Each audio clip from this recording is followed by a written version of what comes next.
Hey guys, today's video is going to be all about cheat meals and what you can do to reduce the potentially damaging effects which it could have on your physique and your progress overall.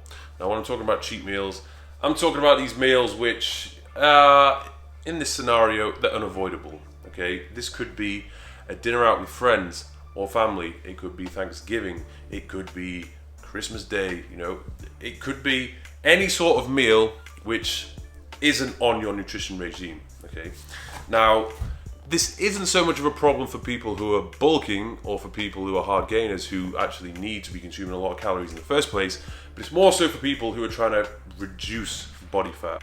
So first things first, the sooner you know about this meal the better, so that you give yourself some time to prepare and plan in preparation for this feed.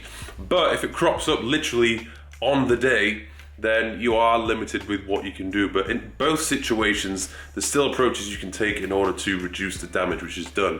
So I'm going to show you, with the help of my trusty whiteboard, how I would approach something like this. Okay, it's not the only way to do things, but this is what I do in the past and I've found is something which has worked well for me. So we have Wednesday, Thursday, Friday, Saturday and Sunday. Saturday is the day when you're going to have the cheat meal.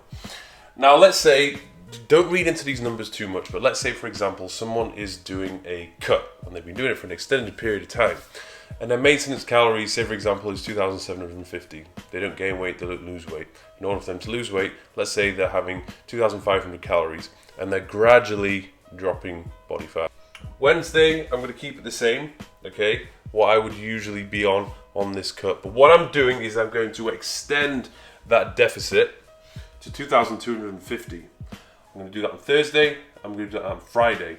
And the reason I'm doing that is because let's say for example on the cheat meal, you could have anywhere between 3,000 calories or more. I know when I have a cheat meal, it's big. The cheat meal itself is a pretty big meal, so overall the calories I consume on that cheat meal day is going to be pretty high.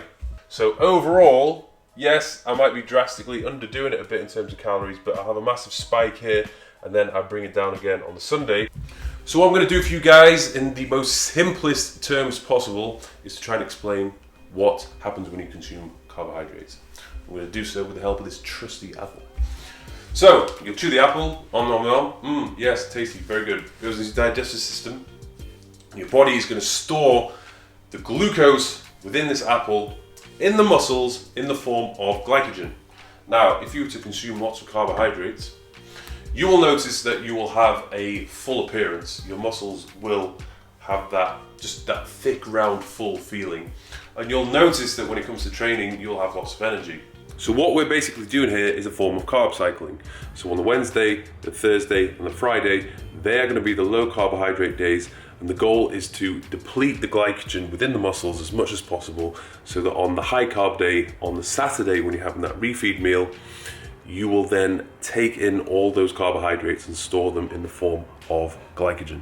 Now, what we're trying to do when it comes to depleting the glycogen stores within the muscles, we're basically in a situation whereby we're dropping the carbohydrates. So when you go to the gym, moving the weight backwards and forwards, whatever it is you're doing, the glycogen within that muscle is the fuel source for creating the force.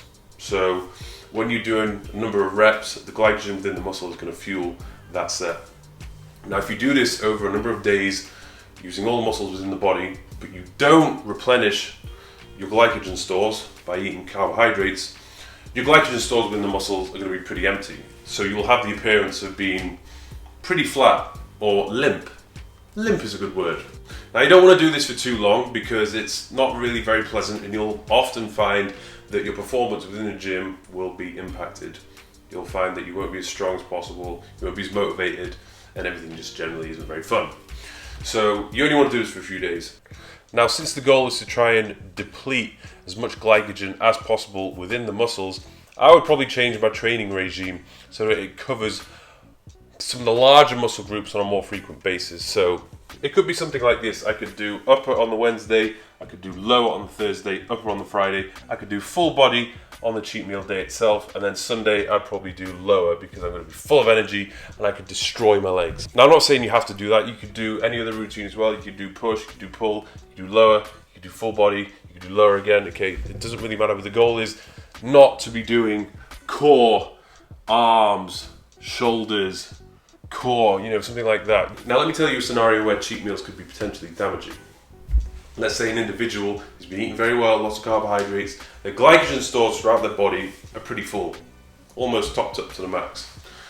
Now, the problem is, if you're going to consume a hell of a lot of carbohydrates, your body has nowhere to store them within the muscle because the glycogen stores are already fully topped up to the max. So your body is going to store the energy from this food in a different form. And that is going to be body fat. And that is something that you want to avoid. You do not want to convert all those carbohydrates into body fat because everyone knows that getting fat is really not an ideal situation, particularly if you're cutting.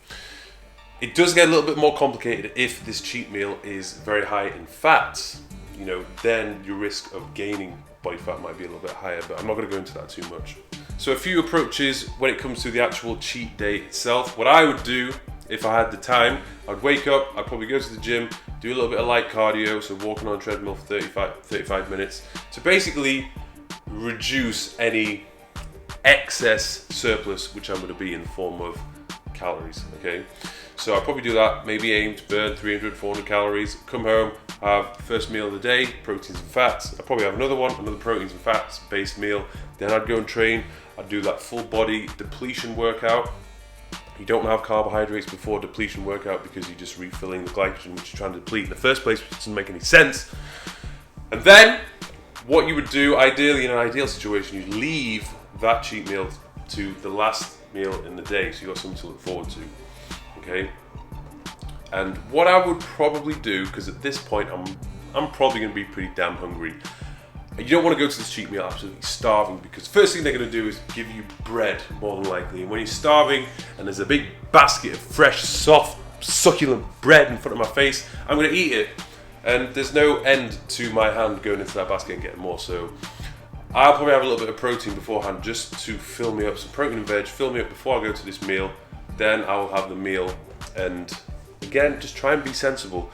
Don't think, right, this is my only cheat meal, so I'm just going to try and stuff as many calories in my face as possible. No, because if you just put yourself in a massive surplus, you are going to gain body fat. And like I said before, you're going to limit how much progress you've made overall. You're going to set yourself back. It's going to take time to reduce or lose that body fat which you've gained within that monstrous meal. Okay? So you don't want to do that. I would stick to the healthier choices such as sushi, maybe a gourmet burger, maybe steak, sweet potato fries, maybe a bit of pasta. You know, sensible, healthy. Ideally stay away from the unprocessed things. You don't want to have a McDonald's, you don't want to have a pizza, Domino's pizza, you don't want dessert. Dessert, probably not a good idea at all. If you're going to have any dessert, just have some fruit or something healthy. And just, yeah, enjoy it at the end of the day. Don't think, oh my God, don't overthink about everything. Oh, should I eat this? Should I not eat this? You're out there, you're with your friends. You don't want to be that guy rocking up to the restaurant with Tupperware being like, hey guys, let me have my broccoli and chicken. No, you don't want to do that. So there we go, guys. That's what I would do if I was cutting and I had a cheat meal which was simply unavoidable. Those are the strategies which I would put in place in order to reduce the amount of body fat gain which could potentially occur in the cheat meal itself. So you just got to be smart about these things, use a bit of your common sense, and just don't binge. Binging and overeating is never a good idea. The amount of times I've set myself back just from overeating is ridiculous. I've learned the hard way, and I don't want you guys to make the same mistake, okay? Enjoy life, enjoy meals with good company, and don't restrict yourself and be that guy with Tupperware at a restaurant. Nobody wants to be that guy, okay? Thanks for watching this video. Don't forget to subscribe, and I'll see you soon.